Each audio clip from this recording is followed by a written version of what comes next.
जैसा कि आपके सामने यहाँ पर अब दिख रहा है, गुडविल में अगर हम सुपर प्रॉफिट मेथड लेके चलते हैं तो आपके नोट्स में बहुत क्लियरली गिवन है।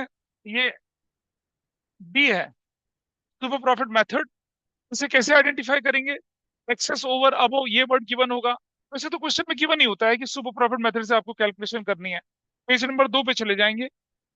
Agreed number of year purchase given होता है, पिछले सालों का एक्चुअल प्रॉफिट लॉस गिवन होता है, normal rate of return given होती है, और क्या कैपिटल एम्प्लॉयड गिवन होगी या लूज एसेट्स गिवन होंगी, जिनकी मदद से आप क्या कर सकते हैं, कैपिटल एम्प्लॉयड कैलकुलेट कर सकते हैं। ऐसा करके चलती है कहानी। सुपर प्रॉफिट जो होता है वो होता है एवरेज प्रॉफिट नॉर्मल प्रॉफिट से कितना ज्यादा। एनीवे, थोड़ा इजियर तरीके से समझें जरा। मेन और सुपरमैन में क्या डिफरेंस होगा? वुमेन और सुपर वुमेन में क्या डिफरेंस होगा? कपड़ों का डिफरेंस मत बोलना, बाकी बताइए क्या होगा। ठीक है। वो एक पुरानी क्लास में बच्चा बोल पड़ा एक ना, सर मैन होता है नॉर्मल, सुपरमैन होता है कपड़ों के ऊपर लाल रंग का, फिर ऐसे करता है। ऐसे नहीं, पावर का डिफरेंस होता है। एक आम आदमी से ज्यादा पावर उसके पास होती है सुपरमैन के पास। अगर आपका प्रॉफिट सुपर प्रॉफिट है, अगर आप इंडस्ट्री में जो लोग नॉर्मल कमा रहे हैं उससे ज्यादा कमाते हैं तो आपका प्रॉफिट सुपर प्रॉफिट है। इंडस्ट्री में लोग नॉर्मल कितना कमाएंगे इसके लिए हमारे पास गिवन होता है नॉर्मल रेट। हमने बोला था अकाउंटिंग बचपन में पढ़ी थी। रिसर्चर्स को अकाउंटिंग इन्फॉर्मेशन क्यों चाहिए होती है? क्योंकि वो इंडस्ट्री का ट्रेंड निकालते हैं। इंडस्ट्री इज ग्रोइंग विद 10%, 12%, 15%, ऐसा वो बोलते हैं। और ये भी पता लगाते हैं कि आपकी ऑर्गेनाइजेशन में नॉर्मल रेट ऑफ रिटर्न कितना है। जैसे मैंने बोला कि ऑटोमोबाइल इंडस्ट्री में 12% का रिटर्न है, यानी कि अगर आप 1 लाख लगाओगे तो आपको 12,000 रुपये मिलेगा ही मिलेगा। Sorry, this this is going to happen in that way. तो यहाँ देखिए, अगर मैंने 1 लाख लगाया और मेरा इंडस्ट्री के हिसाब से 10% रिटर्न है तो मुझे 10,000 मिलना चाहिए प्रॉफिट। लेकिन मेरा प्रॉफिट तो 15,000 है, इसका मतलब मैं लोगों से अच्छा कर रहा हूँ। वही सुपर प्रॉफिट होता है। कैसे निकलेगा, स्टेप बाय स्टेप सीखेंगे यहाँ पर।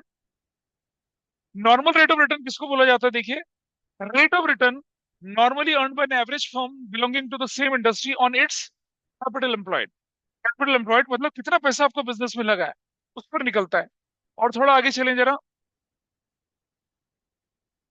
यहाँ हम लोग लेके चल रहे हैं इधर। स्टेप बाय स्टेप बात करिए हम लोगों ने। एवरेज प्रॉफिट निकाल लीजिए। Normal profit on capital employed कैसे निकलेगा? Capital employed into normal rate of return करेंगे। एवरेज कैपिटल एम्प्लॉयड कैसे निकलेगा? या average capital employed into normal rate of return, और सुपर प्रॉफिट होगा। स्टेप नंबर 1 में से स्टेप नंबर 2 माइनस कर दूं, और गुडविल कैसे निकलेगी? सुपर प्रॉफिट को किससे मल्टीप्लाई कर दें? ईएस परचेज से। That's done. आइए जरा इससे रिलेटेड क्वेश्चन सॉल्व करते हैं। नहीं नहीं, अरे कहीं पर क्या होता है कि कुछ लोग कहते हैं कि नहीं, हम 5 साल की कैपिटल एम्प्लॉयड को लेके चलेंगे एवरेज, वहां एवरेज कैपिटल एम्प्लॉयड आता है। और कुछ लोग क्या कहते हैं, इसी साल की कैपिटल एम्प्लॉयड को लेके चलेंगे तो वहां वैसा हो जाता है। ठीक है जी। कुछ क्वेश्चन में आपको एवरेज कैपिटल एम्प्लॉयड लिखा हुआ मिलेगा, कुछ जगह पे सिर्फ कैपिटल एम्प्लॉयड लिखा हुआ मिलेगा। उस तरह से चीजें चलती हैं। ठीक है जी। चलिए, अपनी बुक खोलिए और क्वेश्चन नंबर, बुक खोलिए फटाफट से सब लोग। I think you have the book with you. आपकी बुक का क्वेश्चन नंबर कहाँ है? बैग में क्या करे, डबल हो रही है? निकालिए।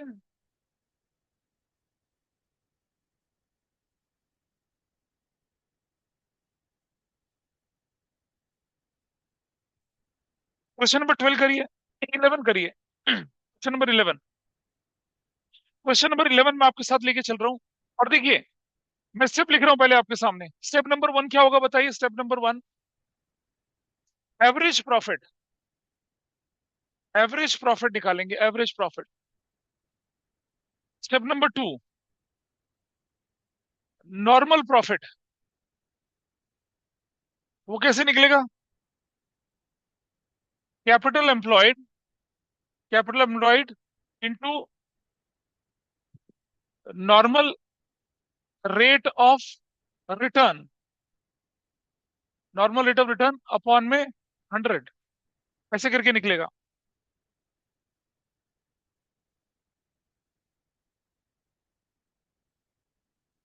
और उसके बाद नंबर 3, नॉर्मल प्रॉफिट के बाद निकालेंगे सुपर प्रॉफिट।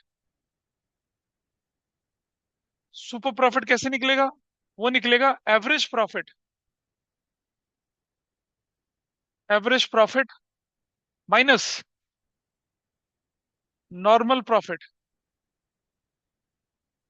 Normal profit. और number 4, how will you calculate goodwill? Formula जरूर से लिखना है। Super profit, super profit minus, into into into years purchase, years purchase, ऐसे। इतना करके आपको, ये आपका स्ट्रक्चर है। अब इस क्वेश्चन में बताइए क्या क्या गिवन है क्वेश्चन नंबर 11 में, क्या इन्फॉर्मेशन है एवरेज प्रॉफिट की, बताइए। 16,000 is your average profit. What is your capital in the question?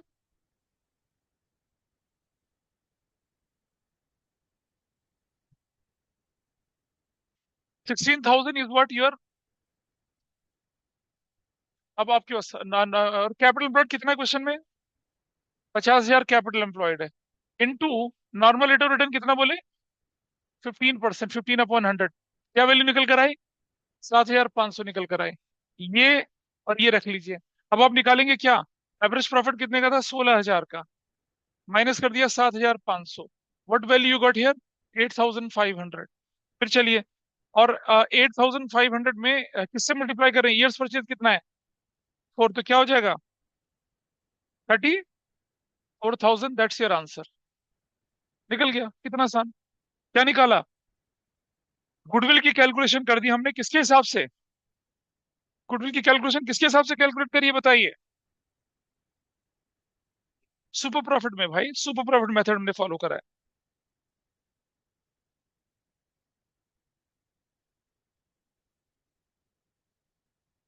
ये देखिए, ठीक है, अगर इसको नोट करिए। और अब आप करिए क्वेश्चन नंबर, अभी कौन सा बोला था हमने? 11, 12 करिए। 12 में हमने क्या करना था? हमारे पास एवरेज प्रॉफिट कितना गिवन है 12 में? क्वेश्चन नंबर 12 में ये हमारे पास कितना गिवन है? 1 लाख गिवन है। 1,80,000 गिवन है, ठीक है जी। उसके बाद हमारे पास क्या रेट गिवन है आपके पास? और कैपिटल एम्प्लॉयड कितनी गिवन है? 14 लाख। 14 लाख। 14 लाख कैपिटल एम्प्लॉयड आपके पास है, 14 लाख। उसका कितना रेट, कितना है नॉर्मल रेट? 10/100। तो क्या वैल्यू निकल कर आएगी? 1,40,000, ठीक। अब आप देखेंगे यहाँ पर कि अगर मैं निकालू सुपर प्रॉफिट तो कैसे निकलेगा? 1,80,000 minus 140, what value I get here? 40,000 मुझे निकल आएगा। और अगर मैं निकालना चाहूँ यहाँ पर तो क्या करूंगा? कितना ईयर परचेज है? 40,000 इंटू ईयर्स परचेज हमारे पास कितनी है? 5 है। तो क्या निकलेगा? ये 5। What value I get here? 2 lakh हमारे पास निकल आएगा। That's simple. कितना आसान था क्वेश्चन करना, ऐसे नॉर्मल क्वेश्चन था। कौन सा था ये? 12 था, ठीक है जी। अब आपने 12 कर लिया, तो एक बार करिए आगे क्वेश्चन, देखिए जरा।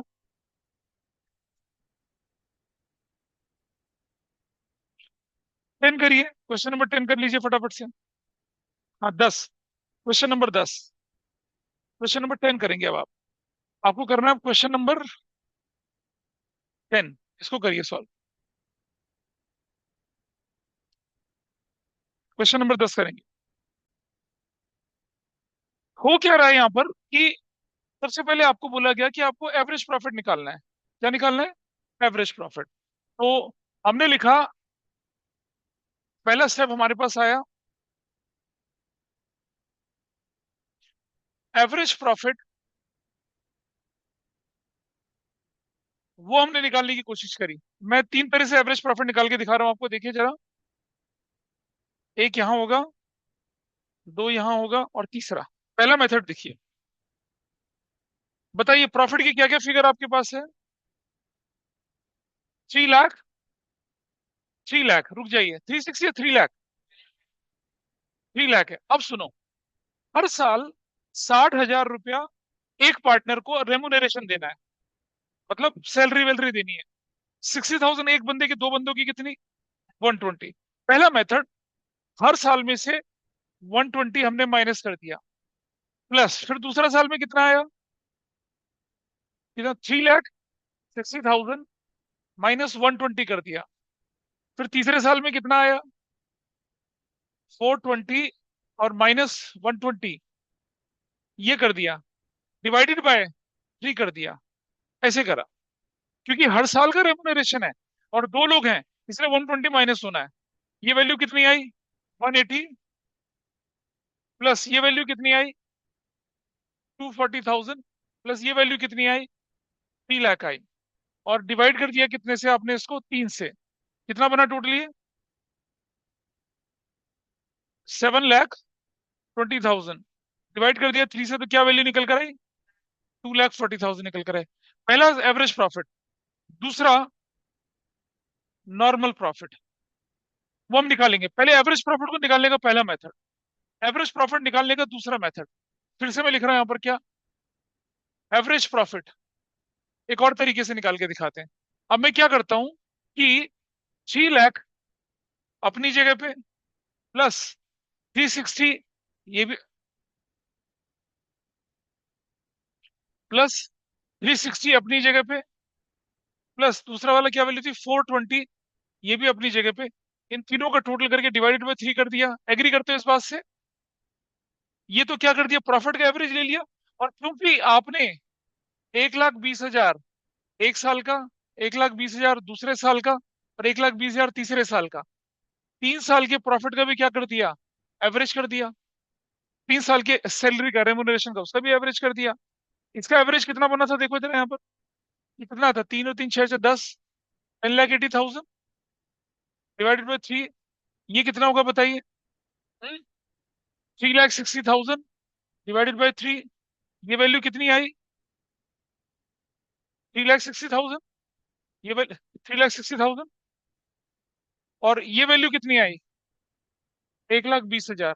तो क्या निकला आपका? 2,40,000 निकला। निकल गया। दूसरा तरीका हो गया करने का, मतलब हमने कुछ नहीं करा, 120 को निकाल के बाहर कर दिया। तीसरा मेथड एवरेज प्रॉफिट का, देखिए कैसे कर रहे हैं। आपको एग्जाम में कौन सा करना है वो बताऊंगा। आपने पहले क्या किया? 3 लाख का नॉर्मल, 360 भी नॉर्मल, और 420 भी नॉर्मल, डिवाइडेड में कितना कर दिया? 3 कर दिया। क्या वैल्यू आई? 10,80,000 डिवाइडेड में 3 कर दी। क्या वैल्यू निकल कर आई? 360 आई निकल कर। ठीक है। तब आप सब जानते हैं कि ये 3 साल का एवरेज है, और 120 जो है वो 3 साल की सैलरी का एवरेज है। बार बार क्या करना, आखिर में कर दो। सो आपका एवरेज प्रॉफिट कितना आ गया? 2,40,000 आ गया। एग्जाम में ऐसा करना, इतना इतना कुछ करने की जरूरत नहीं है। हालांकि अगर क्वेश्चन मुश्किल हो जाए कि पहले 2 साल तो 2 पार्टनर थे, फिर 3 पार्टनर हो गए, ऐसे में ये मेथड चलता है। लेकिन वो मेथड सीए में आता है, आपके 12th के एग्जाम में नहीं आता ऐसा मेथड। एवरेज प्रॉफिट को जब हमारे पास रेमुनरेशन गिवन हो तो कैसे हैंडल करेंगे? या तो हर साल से माइनस कर दें, या रेमुनरेशन का भी एवरेज निकाल लो, प्रॉफिट का भी एवरेज निकाल के माइनस कर लो, या कुछ नहीं, प्रॉफिट का एवरेज लेके चलो, और रेमुनरेशन तो आपको मालूम ही है एवरेज 120 ही होगा, उसको माइनस कर दिया। तो पहला स्टेप आपने क्या निकाल लिया? Average profit. अब आप नॉर्मल प्रॉफिट निकाल रहे हैं तो कैसे निकलेगा बताइए? नॉर्मल प्रॉफिट के लिए क्या करना है बताइए? What is your capital employed? कितनी? 10 लाख। रेट कितना था? 15/100। What is your normal profit? 1,50,000। Number 3, number 3 में क्या लिखेंगे आप? Super profit. सुपर प्रॉफिट कैसे निकलेगा भाई आपका? 2,40,000 माइनस कितना करेंगे? 1,50,000। What is your super profit? Your super profit is 90,000। और सुनो, जब गुडविल निकालेंगे तो फॉर्मूला जरूर लिखना है नंबर 4 पे।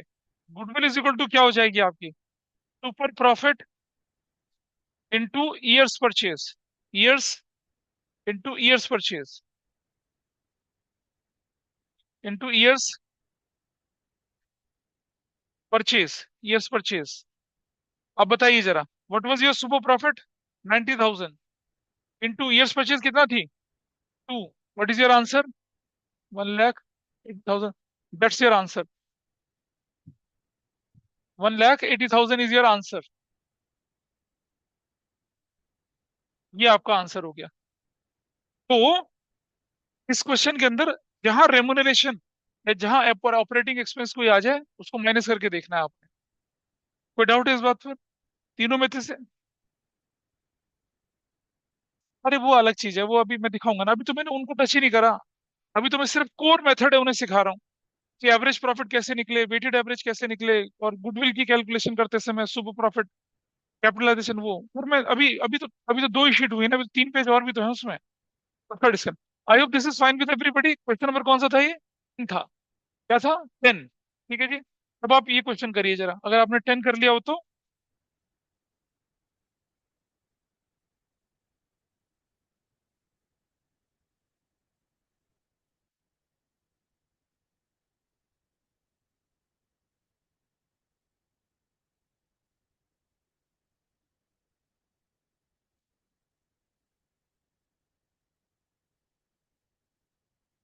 Question number 14। क्वेश्चन 14 करिए अब आप। कोई बात नहीं, अच्छा है, हो गया तो। अब आप क्वेश्चन नंबर 14 करिए, जो ऑनलाइन में क्वेश्चन नंबर 14 कर लीजिए फटाफट से। चलो, अब आप देखिए क्वेश्चन नंबर 14 में आपके पास पहली इंफॉर्मेशन लिख लीजिए आप, एवरेज प्रॉफिट। एवरेज प्रॉफिट कितना? एवरेज प्रॉफिट गिवन है क्वेश्चन में 36,000। और एक चीज और है कि रेमुनरेशन जो है पार्टनर्स की, वो क्या है? 6,000 है। अच्छा, अब हमने एवरेज प्रॉफिट 36 लिया, तो रेमुनरेशन एवरेज भी 6 ही बनेगी। फिर सुनो, रेमुनरेशन हर साल 6,000 है ना, और कितने साल तक दी है? पर एनम लिखा है ना। और एवरेज प्रॉफिट हमें नहीं पता कितने साल का लिखा है। तो अगर हमारा एवरेज प्रॉफिट 36,000 है, और सैलरी सालाना 6,000 है, तो कुछ भी कर लो, एवरेज प्रॉफिट, एवरेज सैलरी भी 6,000 ही आएगी। भाई 5 साल तक तुमने 6,000 दिया, तो 30,000 डिवाइडेड बाई 5 करूंगा तो भी 6,000 आना है। तो इसलिए हमने क्या कर दिया, 6,000 इससे यहाँ से माइनस कर दिया। एज ए रिजल्ट वैल्यू कितनी आ गई? 30,000 वैल्यू निकल कर। दूसरा स्टेप, तो नॉर्मल प्रॉफिट निकाल लीजिए, नॉर्मल प्रॉफिट। नॉर्मल प्रॉफिट वो कैसे निकलेगा भाई? कैपिटल एम्प्लॉयड कितनी है? Capital employed 2 lakh. रेट कितना है नॉर्मल प्रॉफिट का? 10/100। क्या वैल्यू निकल आई? 30,000 निकल आई। तीसरा, सुपर प्रॉफिट कैसे निकलेगा? सुपर प्रॉफिट, हाँ, ये 30,000 माइनस कर देंगे, कितना? 20,000। मेरी वैल्यू कितनी आ गई? 10,000। ये भी ठीक हो गया। चौथा, गुडविल अगर मैं निकालूंगा तो क्या हो जाएगा? Super profit, super profit into years purchase कितना है? ईयर्स परचेज, तो सुपर प्रॉफिट हमारे पास 10,000, ईयर्स परचेज 2 है। My answer is what? 20,000। ऐसा करके हमारा आंसर निकल गया। ठीक। तो अगर आपके पास इंफॉर्मेशन रेडीली अवेलेबल है तो पुट कर रही है, लेकिन बोर्ड में इतना आसान नहीं आती चीजें, बताऊंगा कैसे आती हैं अभी। अब आप ऐसा करिए, वो एक क्वेश्चन नंबर 14 है, उसको करिए जरा। 14 करा है तो 13 कर लीजिए। क्वेश्चन नंबर 13 करिए, 2023 बोर्ड में आया हुआ क्वेश्चन है। क्वेश्चन नंबर कौन सा बोला करने के लिए? 13 बोला, करिए इसको। ऑनलाइन में जो है, नमन, देवज, राशवी, दिव्यांग, कृष, कुश, ये सब ठीक है? Yes sir. सर अभी क्वेश्चन नंबर 13 करना है। हाँ जी, क्वेश्चन नंबर 13 करना है अब आपको, करिए।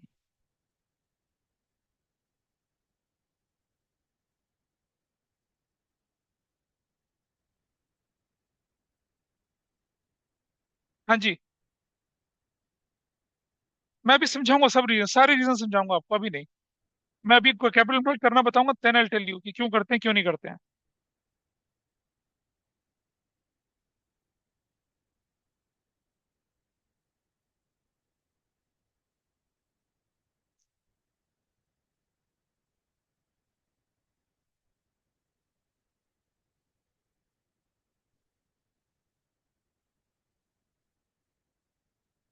ये कौन सा क्वेश्चन था हमारा? क्वेश्चन नंबर कितना था ये? 14। अब आपको करना है क्वेश्चन नंबर कौन सा? 13।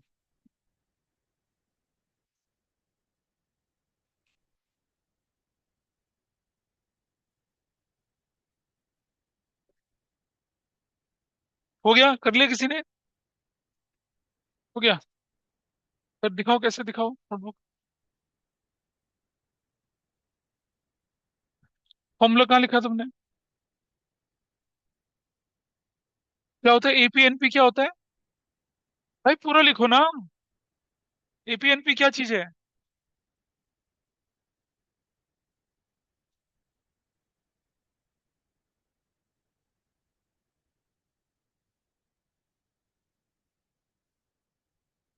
क्या करते हैं गुडविल के लिए?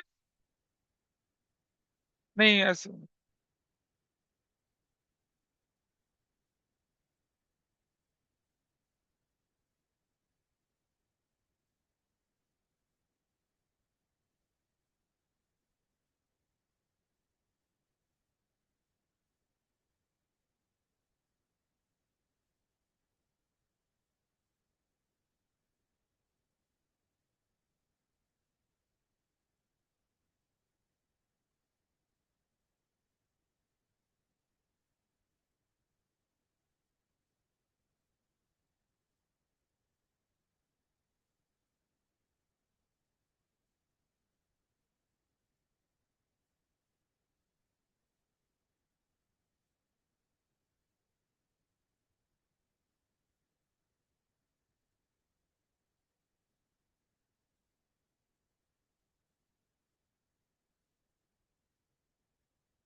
करें आगे बढ़े?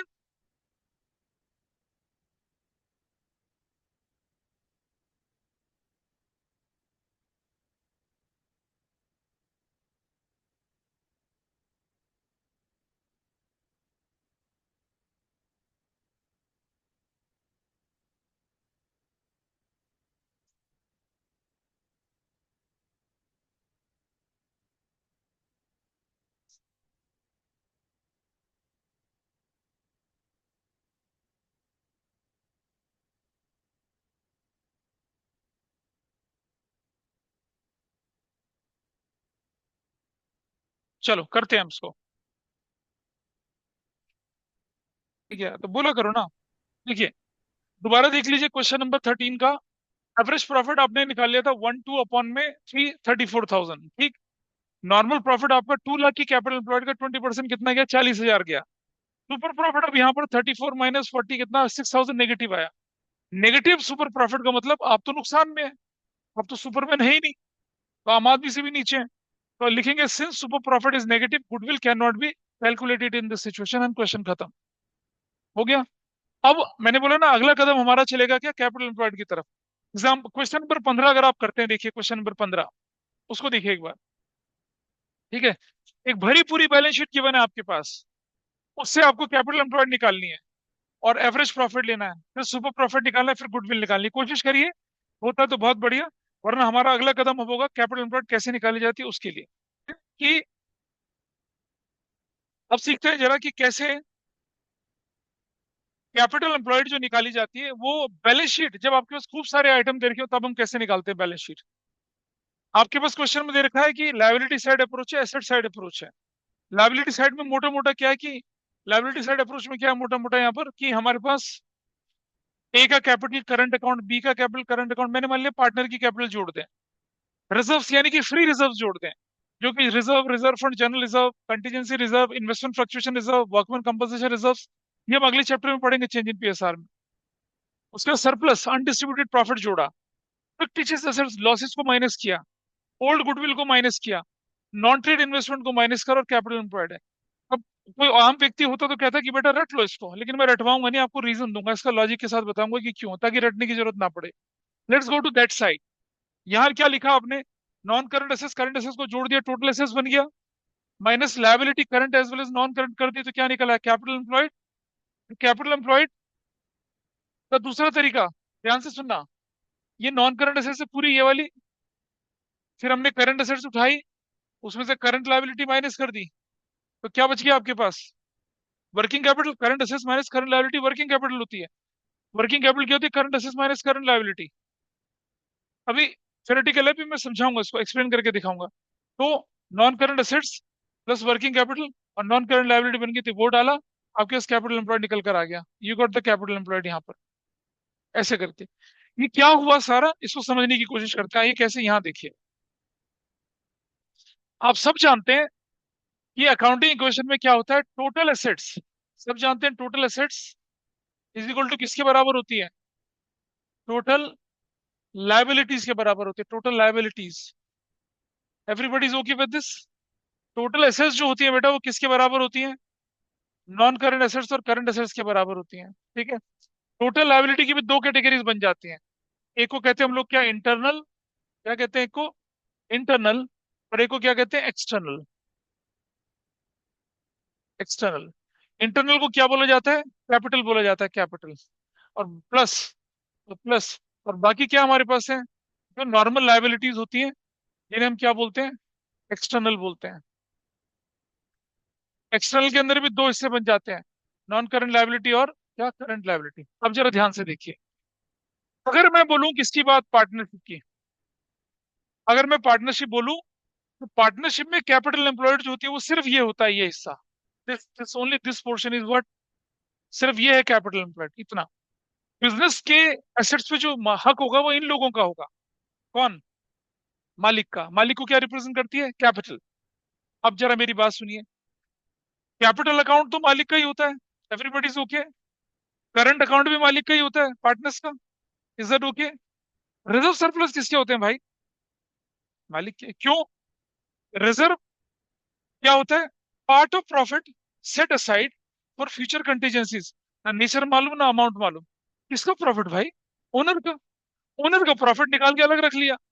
जब मैं कैपिटल एम्प्लॉय निकालूंगा तो ओनर का जो रिजर्व था वो तो लेके चलूंगा ना, वो भी इसी के अंदर जुड़ता है।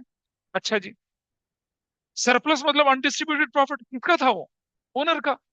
डिस्ट्रीब्यूट नहीं किया ना, रख लिया ना। तो जब हम कैपिटल एम्प्लॉयड की कैलकुलेशन करेंगे तो ओनर का डायरेक्ट इनडायरेक्ट कंट्रीब्यूशन सारा लिखा जाएगा। डायरेक्ट कंट्रीब्यूशन तो कैपिटल दिखेगी, करंट दिखेगा। अरे रिजर्व भी तो इन्हीं का ही है, रिटेन अर्निंग्स भी तो इन्हीं की है। अच्छा, अब जब रिजर्व भी इनके, अनडिस्ट्रीब्यूटेड प्रॉफिट भी इनके, तो जो डेफर्ड रेवेन्यू एक्सपेंडिचर है वो किसके भाई, अनरिटर्न ऑफ लॉस किसके, एडवर्टीजमेंट सस्पेंस, फिक्टिशियस एसेट्स, वो किसकी, वो सब इनका। तो देखिए, रिजर्व सरप्लस अगर जुड़ा तो फिक्टिशियस एसेट्स क्या होगी, माइनस होगी। क्या होगी, फिक्टिशियस एसेट्स माइनस होगी इसके अंदर से। इसी तरह से ध्यान से समझिएगा, there are two more important item जो आपको पार्टनरशिप में पढ़ने पड़ते हैं। ओल्ड गुडविल, इसका इसका जिक्र अगले चैप्टर में आएगा, लेकिन अभी हम बोल ही दे रहे हैं। अकाउंटिंग स्टैंडर्ड 26 है, 26 वो कहता है कि अगर कोई भी इंटेंजिबल एसेट्स आपकी बुक्स ऑफ अकाउंट्स में दिख रही है, अगर पैसा लेके खरीदी गई है, कैश में, कंसिडरेशन अदर देन कैश में, तो ही हम उसे बैलेंस शीट में दिखा सकते हैं। और अगर वो दिख रही है बैलेंस शीट में और आपको ये नहीं पता कि कैसे आई, उसे राइट ऑफ कर दो, क्या कर दो, खत्म कर दो। एसेट साइड में गुडविल दिख रही है, उसे उठा के लायबिलिटी साइड में ले जाऊंगा तो क्या होगा, माइनस ही तो होगी। अच्छा, इसके बाद एक और आइटम आता है, इन्वेस्टमेंट्स। भाई इन्वेस्टमेंट होते हैं दो तरह के, एक को बोलते हैं ट्रेड, एक को बोलते हैं नॉन ट्रेड। ठीक है जी। ट्रेड इन्वेस्टमेंट जो होती है वो हमारी कैपिटल एम्प्लॉयड के अंदर जुड़ती है, नॉन ट्रेड नहीं जुड़ती है। रीजन बताता हूँ कैसे। मान लिया जाए, आर्या ने यहाँ नोएडा में एक स्टील मैन्युफैक्चरिंग प्लांट लगाया। ठीक है जी। छोड़ो नोएडा में, नोएडा में तो कॉस्ट पड़ेगी ट्रांसपोर्टेशन की, आयरन ओर की, स्टील की, बिजली पानी, पोल्यूशन, दुनिया भर की परेशानी है। ग्रीन ट्रिब्यूनल की एनओसी, झारखंड में लगा दिया। कोयला भी नजदीक है, पानी की कोई कमी नहीं है, लेबर सस्ता है, आयरन ओर भी है। तब इसका प्रोडक्शन चल रहा था आर्या स्टील के नाम से। ठीक है जी। और इसके साथ की कॉम्पिटिटर एक और थी, मान्या स्टील। मान्या थोड़ी चुस्त लड़की, उसने क्या करा कि लोकल पॉलिटिशियन से सांठगांठ कर ली, आयरन ओर कंपनी के साथ सांठगांठ कर ली, स्टील मैन्युफैक्चर मतलब ये कोल कंपनी के साथ भी कर दी। कोशिश करने की कोशिश करी कि आर्य की कंपनी को रॉ मटेरियल वगैरह थोड़ा सा रुपए पे मिले। आर्य चुस्त लड़की, इन्हें समझ में आए तो गड़बड़ होने वाली है। आर्य ने क्या किया, आयरन और कंपनी में 21% शेयर खरीद लिए, पावर जनरेशन कंपनी में 30% शेयर खरीद लिए। ठीक है। और कोल माइन कंपनी में 20% शेयर खरीद लिए। अब क्या होगा, she is one of the majority stake holder. अब ये अपने डायरेक्टर बैठाएगी उनके अंदर, और जब आर्य के डायरेक्टर उस कंपनी में बैठेंगे तो क्या आर्य के खिलाफ कुछ साजिश होने देंगे, नहीं, नहीं आने। मिनिस्टर साहब को उनके इलेक्शन फंड में 5 करोड़ दे दिया, तो मिनिस्टर को जो पैसा दिया वो तो रिश्वत कहलाएगी, लेकिन वो इन्वेस्टमेंट नहीं है। लेकिन बाकी जगह तो इन्वेस्टमेंट है। वो मुझे बताइए, वो जो कोल माइन कंपनी थी, आयरन ओर कंपनी थी और इलेक्ट्रिसिटी कंपनी थी, की हुई कंपनी है मुंबई स्टॉक एक्सचेंज में, अपनी पोजीशन कर रही, ऐसी कंपनी में क्यों लगाओगे पैसा भाई। But she has invested money in those companies. क्यों, बिकॉज उसको अपने बिजनेस का इंटरेस्ट सेफ गार्ड करना था। तो बेटा समझिए, ऐसा इन्वेस्टमेंट, ऐसा स्ट्रेटेजिक इन्वेस्टमेंट जो किया जाता है किसी दूसरी कंपनी में in order to safeguard your interest, in order to your safeguard your business interest, उसे कहते हैं ट्रेड इंटरेस्ट, ट्रेड इन्वेस्टमेंट। तो अब आप बोलेंगे नॉन ट्रेड क्या होता है भाई? नॉन ट्रेड इन्वेस्टमेंट होता है इस तरह के इन्वेस्टमेंट के अलावा बाकी सारे इन्वेस्टमेंट। कैसे? मेट्रो के शेयर खरीद लीजिए, एमआरएफ के खरीद लीजिए, जेके टायर के खरीद लीजिए, रिलायंस के खरीद लीजिए, ठीक है, किसी भी कंपनी के, विप्रो के, इन्फोसिस के, किसी भी कंपनी के शेयर खरीद लीजिए, वो क्या कहलाएंगी? नॉन ट्रेड इन्वेस्टमेंट कहलाएंगी। इन शेयर का पर्पस क्या है? इनके होने वाले प्राइस में फ्लक्चुएशन को आप इनकैश कर सकें। इनका प्रोडक्शन से कोई लेना देना है? क्या इनसे मेरी एसेट्स की वैल्यू बढ़ रही है? नहीं हो रही ना। इन्हें नॉन ट्रेड इन्वेस्टमेंट बोला जाता है। तो ये नॉन ट्रेड इन्वेस्टमेंट जो होती है, कैपिटल एम्प्लॉयड का पार्ट नहीं बनती हैं। ये तो प्रॉफिट कमाने के लिए है। इसीलिए एसेट से उठा के कहाँ भेजते हैं? लायबिलिटी साइड में क्या हो जाएगा? कैपिटल से माइनस हो जाता है। ठीक।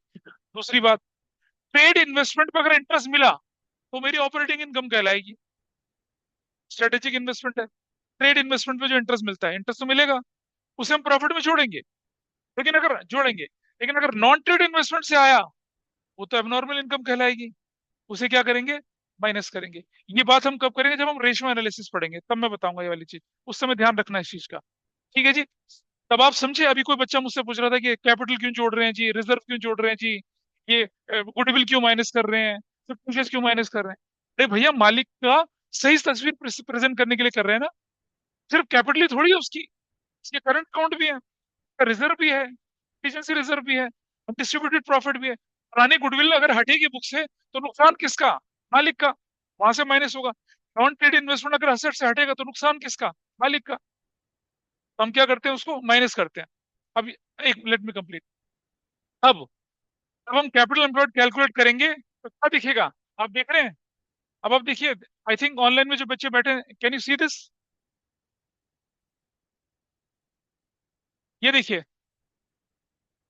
कैपिटल जोड़ा, करंट जोड़ा, रिजर्व जोड़ा, सरप्लस जोड़ा, फिक्टिशियस एसेट्स, ये लॉसेस हैं, अनरिटर्न ऑफ।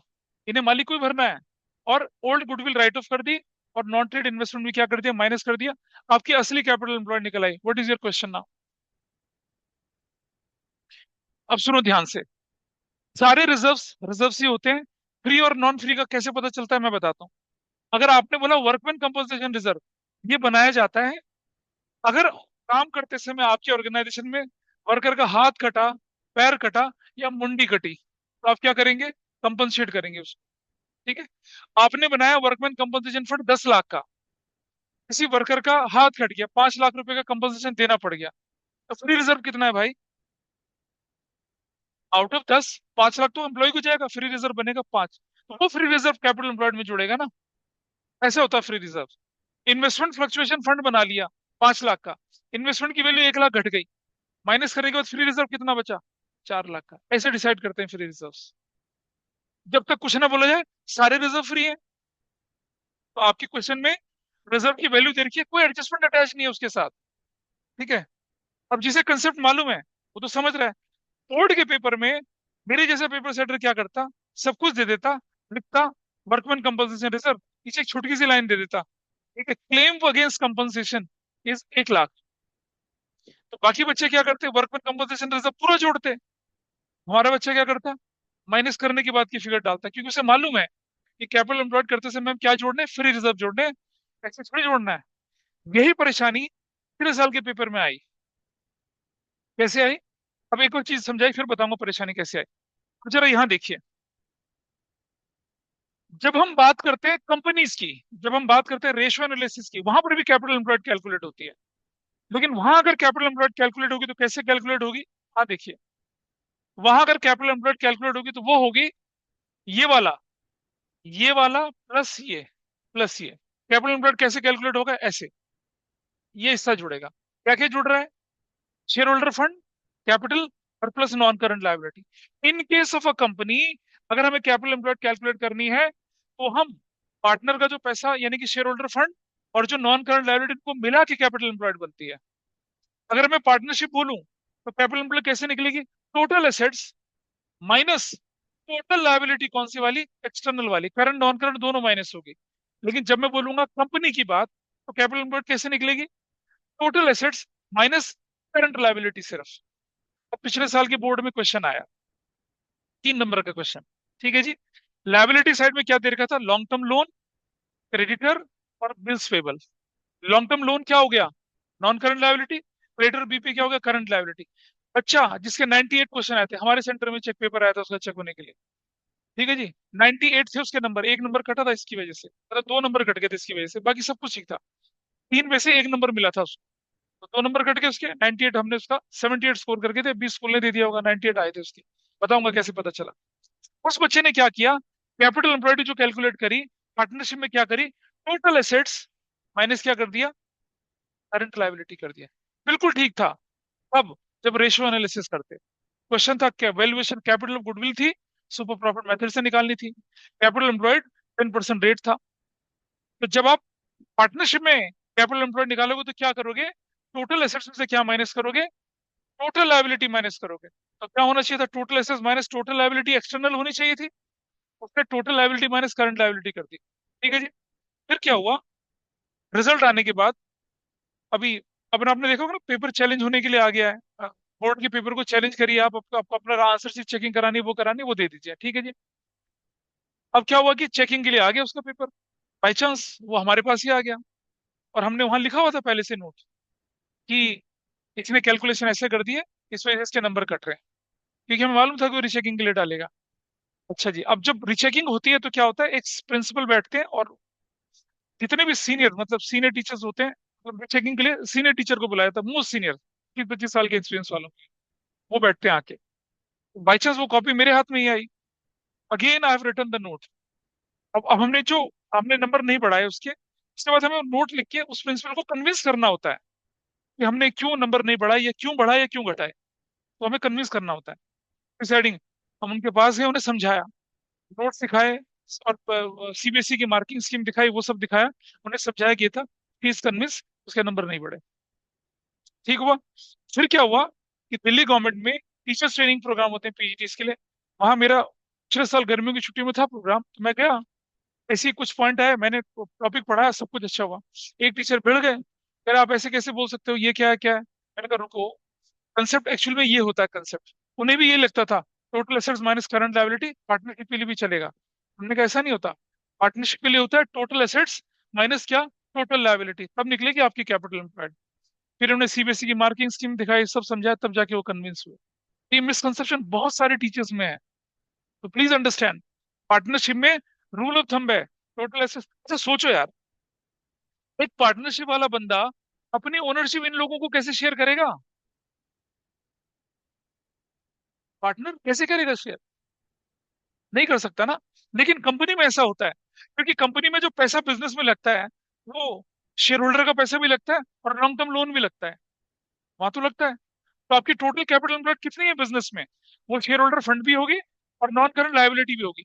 लेकिन यहाँ इस तरफ पार्टनरशिप में अगर हम देखते हैं, तो एक्सक्लूसिव राइट किसका है, इनका है, इनका। तो टोटल एसेट्स में से अगर मैं ये पूरा पोर्शन हटा दूंगा, तो मेरे पास जो बचेगा उसे कैपिटल एम्प्लॉयड बोलेंगे। हाँ होता है, लेकिन होल्ड इन लोगों का ज्यादा होता है, वहां तो शेयर होल्डर हैं बिखरे हुए हैं, 1 लाख, 5 लाख, 10 लाख, 20 लाख शेयर होल्डर हैं, किसको क्या फर्क पड़ रहा है। नहीं बेटा, ये लोन बोल के आया था पैसा कंपनी में, इक्विटी बोल के थोड़ी आया था। नहीं, ओनरशिप शेयर नहीं करते हैं लोग, लेकिन बिजनेस के कंपनी अकाउंट में माना जाता है कि आपकी कैपिटल एम्प्लॉयड जो है, ये मेरा कहना नहीं है, इंडस्ट्रियल प्रैक्टिस है, कि कैपिटल एम्प्लॉयड अगर हम निकालेंगे कंपनी के केस में, तो क्या करेंगे हम शेयर होल्डर फंड और लॉन्ग टर्म बोरिंग दोनों को जोड़ के चलेंगे। मतलब कितना पैसा प्रोडक्टिव रूप से आपके बिजनेस में लगा हुआ है, यहाँ क्या लगा हुआ है, आपकी कैपिटल लगी हुई है, ये लोन वोन लिए हैं, ठीक बात है। पार्टनरशिप में एक रिस्ट्रिक्शन है, लिमिटेशन है, कि जब आप कैपिटल एम्प्लॉयड निकालेंगे तो क्या करेंगे, सिर्फ इस पोर्शन को लेके चलेंगे। या दूसरा तरीका क्या, टोटल एसेट्स में से क्या माइनस कर देंगे, टोटल लायबिलिटी एक्सटर्नल माइनस करेंगे। ठीक है जी। अब आपको ये जो लिखा है समझ में आएगा, देखिए कैसे समझ में आएगा। पार्टनर्स का कैपिटल करंट, फ्री रिजर्व्स हो गए, सरप्लस हो गया, लॉस माइनस हुआ, hold minus, non trade investment minus हुआ। ट्रेड इन्वेस्टमेंट का कुछ नहीं करना, पड़ा रहेगा वो। और आप देख रहे हैं, एक दो तीन आइटम जो है ये वाले, ये एसेट साइड के आइटम है, एसेट साइड में तो इनके लिए जगह ही नहीं थी, उठा के इस तरफ भेज दिया, तो क्या हो गई, यहाँ पर आके ये माइनस हो गए। अब एसेट्स में क्या बचा, नॉन करंट बची और करंट बची, बच गई। तो क्या हो गया, टोटल एसेट्स और उस टोटल एसेट से क्या माइनस कर दिया, उस टोटल एसेट से क्या माइनस करा आपने, देखो जरा। उससे आपने क्या कर दिया, लायबिलिटी माइनस कर दी। कौन सी, करंट और नॉन करंट दोनों, करंट और नॉन करंट दोनों माइनस कर, you got your capital employed. या फिर non current assets, current assets, और इसमें से करंट लायबिलिटी उठा ली, वो तो बन गया वर्किंग कैपिटल, बचा रह गया नॉन करंट, उसको अलग से माइनस कर दिया। ये फॉर्मूला नहीं दिखेगा आपको कहीं पर भी, क्योंकि कंसेप्चुअली क्लियर नहीं होते लोग। ठीक है जी। अब हम आपको दिखाते हैं इस फॉर्मूले को कैसे यूज करते हैं हम लोग क्वेश्चन करते समय। अपनी बुक खोलिए एक बार जरा जल्दी से।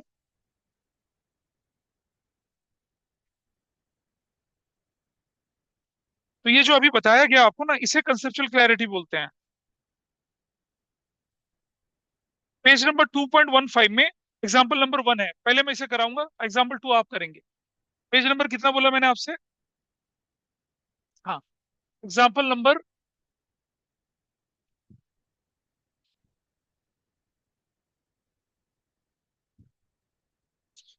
हाँ, एग्जाम्पल नंबर कितना है, 1। पेज नंबर कितना है, 2.15। इसे देखिए जरा। इस क्वेश्चन में कैपिटल एम्प्लॉयड करने के लिए बोला गया, एग्जाम्पल नंबर 2 है ये। तीन तरह से मैं निकाल के दिखाऊंगा आपको कैपिटल एम्प्लॉयड। मैंने दो तरीके के फॉर्मूले दिखाए थे, तीन तरह से करके दिखा रहा हूँ, देखिए कैसे। मेथड 1, मेथड 2 और मेथड 3। चलो भाई, सबसे पहले आप बोलिए कैपिटल एम्प्लॉयड निकालने के लिए, कैपिटल एम्प्लॉयड, इनफैक्ट रुकिए, ये हम लेके चल रहे हैं क्या, liabilities side approach, liability side approach है, लायबिलिटी साइड अप्रोच। बोलो भाई, एग्जाम्पल 1 में मुझे लायबिलिटी की वैल्यू बताइए, कौन कौन है, कैपिटल बताइए कितनी है, नाम बोलना यार, नाम, नाम बोलो बंदों के। अमन की कैपिटल कितनी है, 1 लाख। ठीक है, और भास्कर की कितनी है, भास्कर की कितनी है, 1 लाख।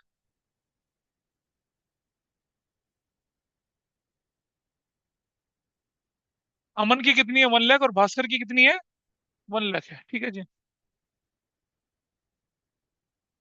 1 लाख। चलिए जी। अब उसके अलावा रिजर्व बताइए कितने के रिजर्व्स, उसके अलावा और क्या चीज है रिजर्व के अलावा, प्लस, ना ना ना, सन्ड्री क्रेडिट तो लायबिलिटी, रिजर्व ढूंढो ना। और खाली हो गया, एसेट्स में चाहिए, कोई पुरानी गुडविल दिख रही है, पुरानी गुडविल है तो माइनस, ओल्ड गुडविल कितने की है, 30,000 की, माइनस कर दी। और कोई अनरिटर्न ऑफ लॉस वगैरह दिख रहा है, एडवर्टीजमेंट सस्पेंस कुछ ऐसा, अरे इन्वेस्टमेंट नहीं भाई, हाँ वही डेफर्ड रेवेन्यू कितना है, नाम क्या है उसका, एडवर्टीजमेंट सस्पेंस, वैल्यू बता पहले, पहले वैल्यू बताओ, 10,000। यहाँ देखिए, ये देखिए यहाँ पर, ये रहा प्रॉफिट लॉस का डेबिट बैलेंस, यहाँ unreturned of loss, deferred revenue expenditure, advertisement suspense,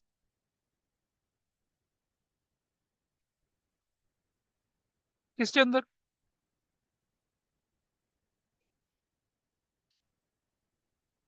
पता है, मतलब मैं अभी क्या बताऊं तुम्हें, ये क्या सिखाया था अभी, एसेट साइड अप्रोच और लायबिलिटी साइड अप्रोच अलग है।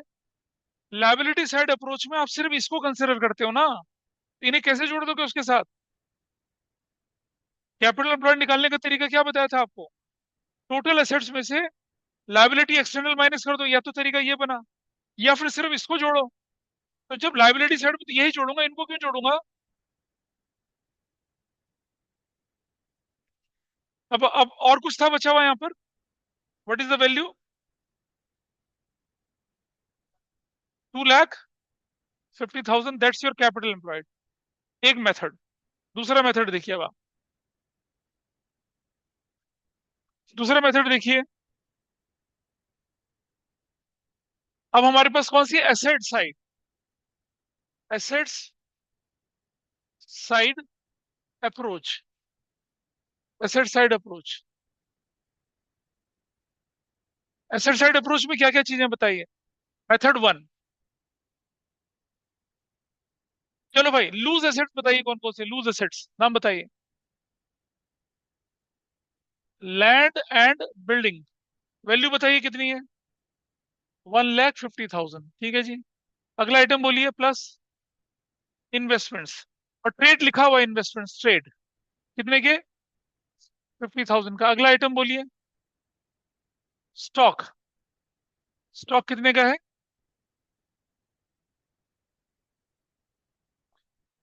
प्लस रुक जाइए, स्टॉक कितने का बोलिए हम लोग, 50,000 का। चलो अगला आइटम बोलिए, प्लस सन्ड्री डेटर्स कितने के, 70,000 के। और बोलिए, प्लस कैश एट बैंक कितना।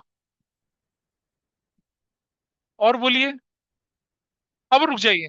अब आपने देखा, वो ओल्ड गुडविल या 50 इसके अंदर इंक्लूड ही नहीं करा। इंपीरियल वाली चीजों को लेके मत चलो, नॉर्मल चीजों को लेके चला। क्या बन गया आपके पास, टोटल एसेट्स बन गया। हाँ है ना, बोलिए, टोटल एसेट्स बना। कितना टोटल एसेट्स बताइए, 3,50,000, ये बन गया। माइनस कर दी इसमें से क्या, लाइबिलिटीज। लाइबिलिटीज क्या माइनस कर दिया, लाइबिलिटीज माइनस करी।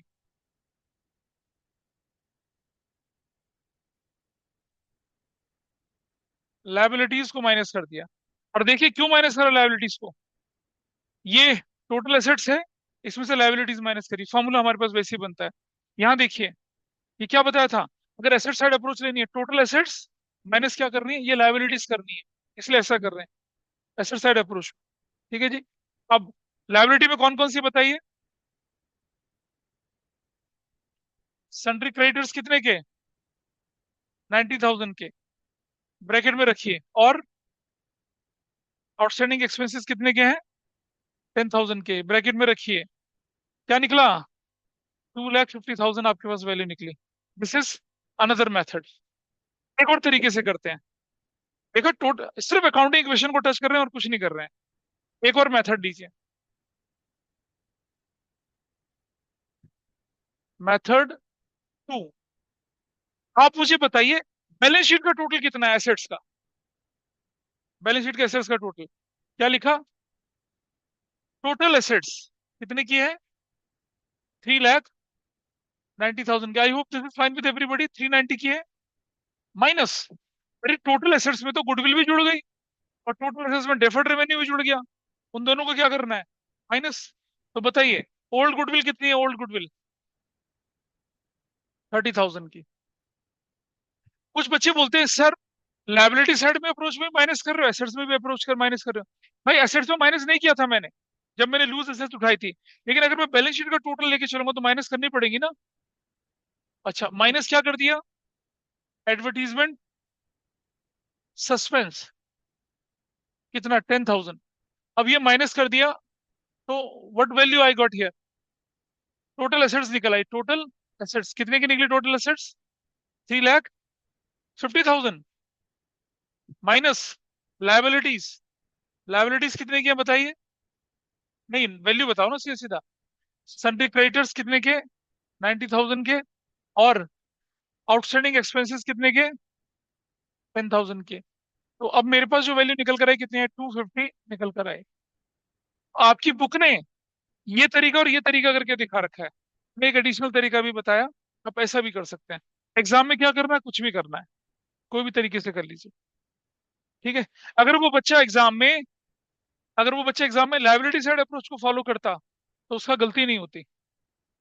उसने क्या कर दिया, रेशो पढ़ी हुई थी, और रेशो के फॉर्मूले की इतनी प्रैक्टिस करते हैं कि वो छप जाता है, किडनी में, जिगर में, लंग्स में, सब जगह छप जाता है वो, वैसा करके।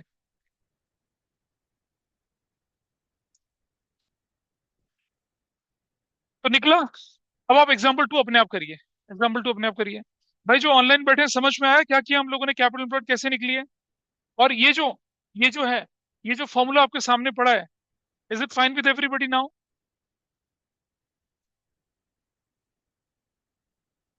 मैंने क्या बोला, कि पार्टनर्स की कैपिटल में उनकी कैपिटल, उनका रिजर्व जुड़ता है, और जो लॉसेस हमने राइट ऑफ नहीं करे वो भी तो उन्हीं को झेलने हैं।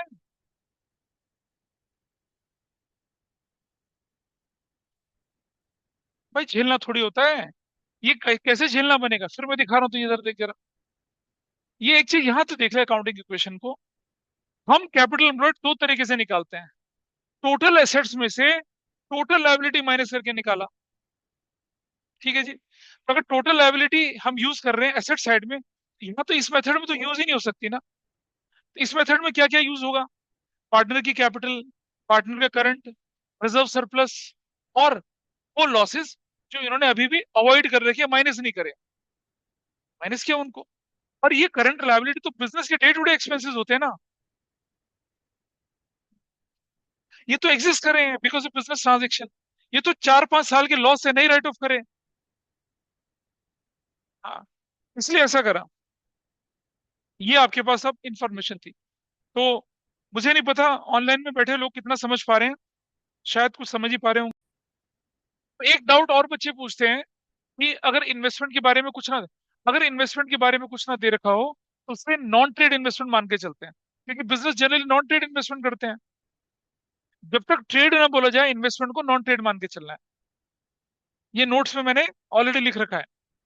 तो करते हैं, करें। क्या क्या इन्फॉर्मेशन थी आपके पास, बताइए मुझे।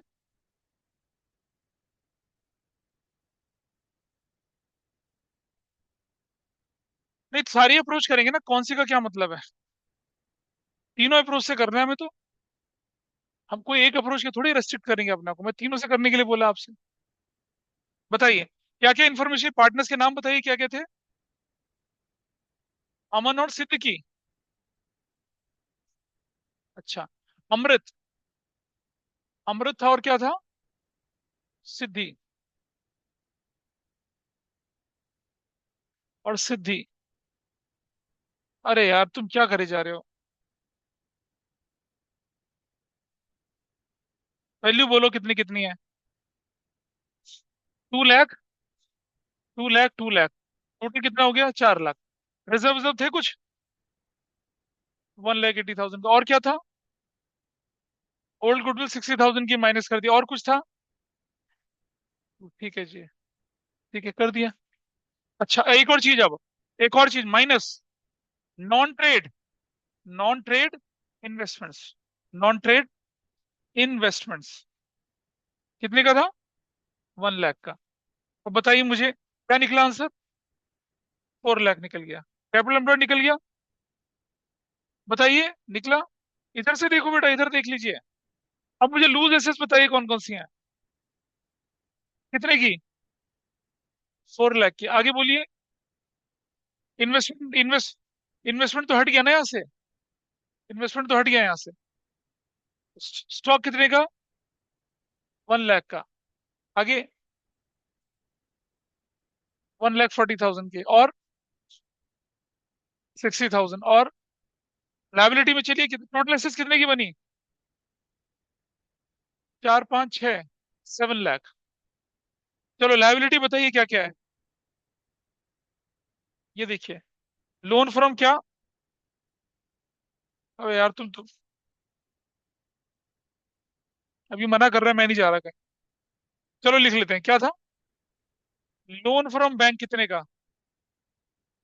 लोन फ्रॉम बैंक 1 लाख का, माइनस। और सन्ड्री क्रेडिटर्स कितने के? 1,80,000 के।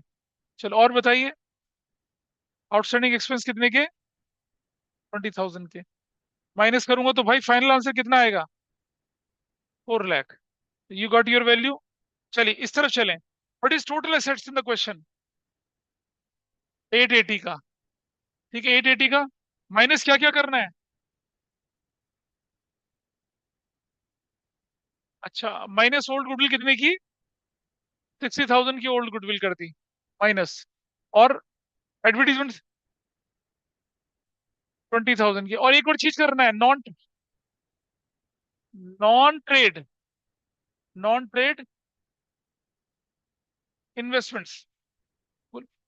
ये टोटल एसेट्स, बैलेंस शीट का टोटल, ये ओल्ड गुडविल, ये एडवर्टीजमेंट, सस्पेंस। और नॉन ट्रेड इन्वेस्टमेंट कितने के थे? 1 लाख के। भाई आप मुझे बताइए what is your total assets? Total assets कितने का बना? 7 लाख का बना। ठीक है जी। Minus liabilities. लाइबिलिटीज तो वही है पुरानी क्या। Loan from bank. Loan from bank कितने का। 1 लाख का। और सन्ड्री क्रेडिटर्स कितने के।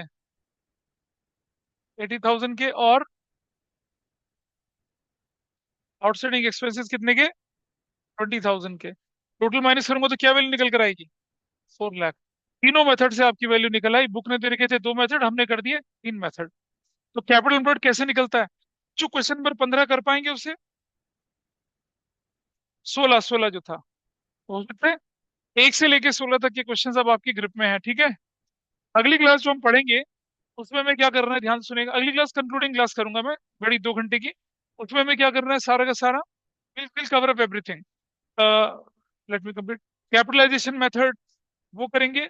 और छोट मोट जो भी काम होता है उसका निबट जाएगा। बोलो। बेटा अभी तो मैंने एडजस्टमेंट टच ही नहीं करे हैं। मैंने, हाँ, लगने का मतलब बचपन में बताया था क्या होता है। Never ever assume anything. अभी तो एडजस्टमेंट थोड़ी नहीं, अभी तो पहाड़ जैसे एडजस्टमेंट टच करूंगा मैं, अभी नहीं करा टच। ठीक है जी। So that's all for today. आज हम यही वाइंड अप कर रहे हैं। होपफुली आपको समझ में आया होगा। दिव्यांग, कुछ पता चल रहा था। नहीं, दिव्यांग चलेगा कहीं।